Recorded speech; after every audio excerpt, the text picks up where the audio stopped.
Morning, farmers. Well, it's about 6 o'clock. It's Saturday the 11th, and I'm going to do a little tutorial here on how to make cough drops from the mullein plant.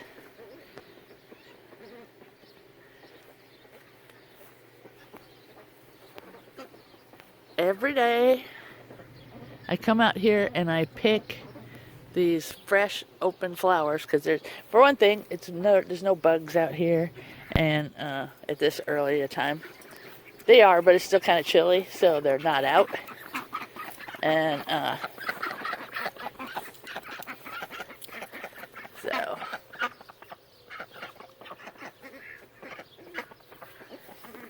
so yeah, so this is what I do. I have my clean jar. I've already filled one of these up, so so we just take our jar, we take these little fresh flowers. I hope I get it to really...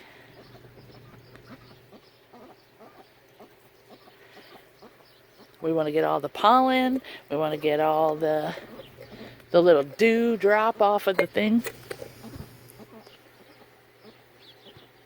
Yeah, I'm killing it. So here's what I got. It's quite a haul.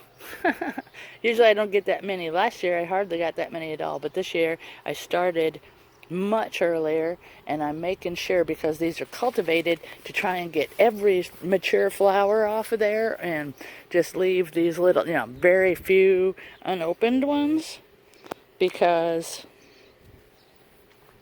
they're not wild, so I can take them. And see, I accidentally broke off the top. That's a bummer.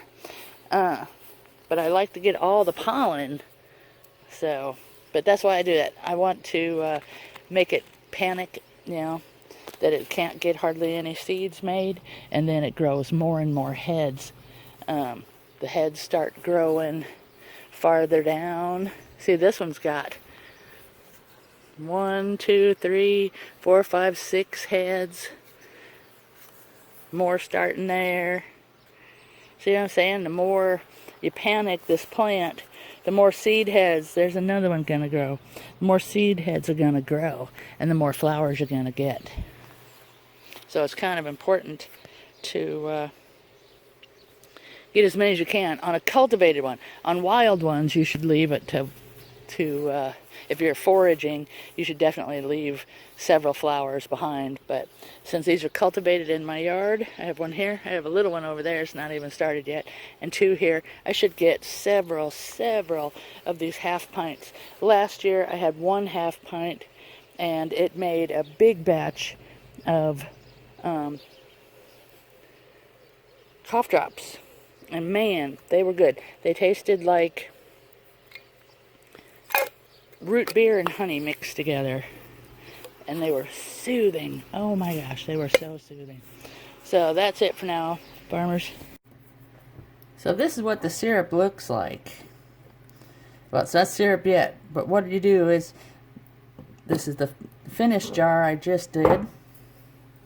We take our sugar, our flowers, and we put sugar on them. This will make our simple syrup eventually, that we will turn into a hard crack and throat lozenges that are so good. Then we put them in a hot windowsill.